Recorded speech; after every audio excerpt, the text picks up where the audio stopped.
ஸ்ரீ விஷ்ணு சகஸ்ரநாமம் ஸ்லோகம் 38.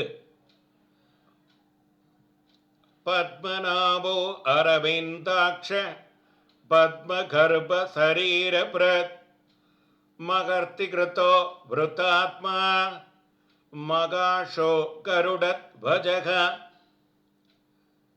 தாமரை போன்ற அல்லது தாமரை மலரை திருநாபியாக உடையவர் பத்மநாபகா.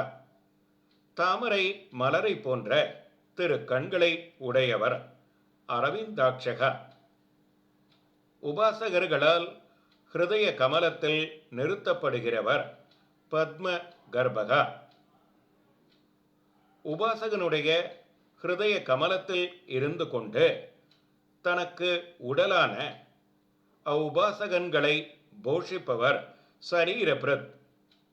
செல்வ மகளான மகாலட்சுமியை திருமார்பில் கொண்ட திருச்செல்வன் மகர்த்திகி.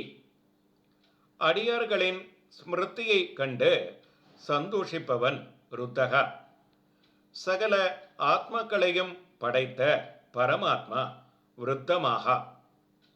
வேதாத்மாவான கருடனை ரதமாக கொண்டவன் மகாட்சகா. அந்த கருடனை தன் கொடியாகவும் கொண்டவன் கருடத்வஜகா.